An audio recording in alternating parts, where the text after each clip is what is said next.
Mon aventure, si je puis dire, a commencé en 1973. J'assiste à une réunion de pédiatres où on nous présente une observation américaine à propos d'une nouvelle malformation, disent les auteurs, concernant des enfants nés de femmes ayant été alcoolisés pendant la grossesse.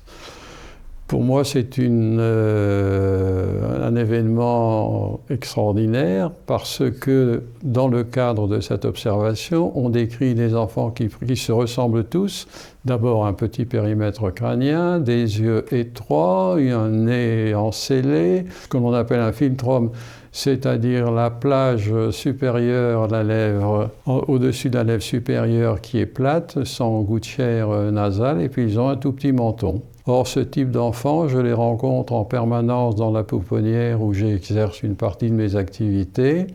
Et donc, je comprends instantanément que ces enfants qui se ressemblent tous, en fait, sont des enfants nés de mères alcoolisées pendant leur grossesse. Alors, je vais commencer à étudier la question, et puis il survient un événement assez curieux, c'est-à-dire qu'un pédiatre allemand nous déclare dans une publication qu'en fait, cette malformation a été décrite quelques années plus tôt par un pédiatre français, nantais en l'occurrence, le professeur Paul Lemoine.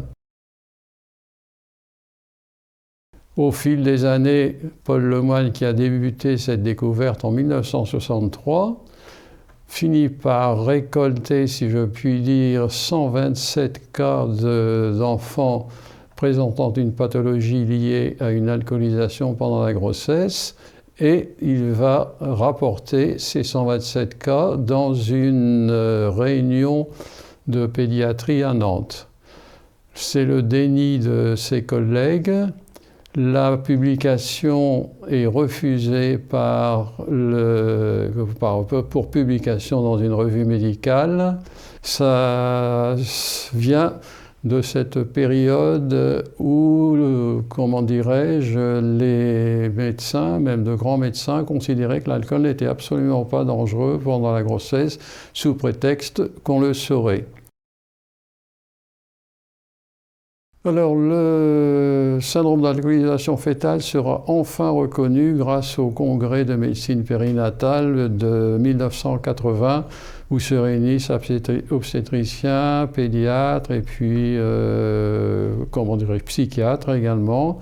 À partir de là, donc, début des travaux de prévention à Roubaix. Je vais créer une consultation spécialisée pour les femmes alcoolisées et porteuses d'une descendance d'enfants mal formés. Alors je vais avoir la satisfaction de voir des femmes renoncer à toute prise de boissons alcoolisées pendant leur grossesse, et enfin, après avoir observé dans une même famille 1, voire 2, voire 3 enfants porteurs de malformations, je vais voir naître un enfant enfin tout à fait normal que je vais pouvoir suivre et qui montrera qu'il est indemne de toute lésion cérébrale. Grâce aux travaux américains réalisés par l'école de Seattle avec Anne Strazus essentiellement, nous allons travailler ensemble et nous allons pouvoir étudier d'une part l'effet de l'alcool dans les cas de grossesse gémellaire. Le deuxième travail, fait en collaboration avec l'école de Seattle, consistera à calculer la prévalence du syndrome d'alcoolisme fœtal, et on prendra conscience à l'occasion de ce travail que l'alcoolisation fœtale est vraiment un problème mondial, avec des chiffres qui, pour la population, disons, européenne ou caucasienne, ont la même incidence. Environ 1% de la population totale des nouveau-nés présente des anomalies malformatives, tandis que le syndrome d'alcoolisme fœtal au complet sera quand même beaucoup plus rare, mais suffisamment conséquent quand même pour atteindre entre 1 sur 700 naissances et 1 sur 1000 naissances.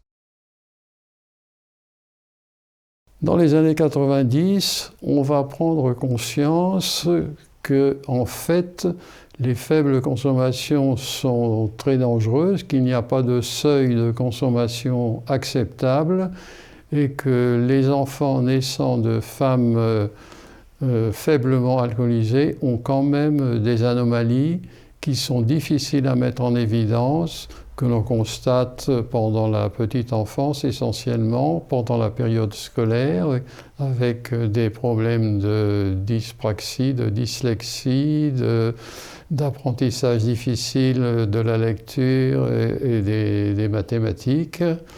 Ce sont des enfants qui ne présentent aucune anomalie malformative et qui pourtant ont un cerveau lésé.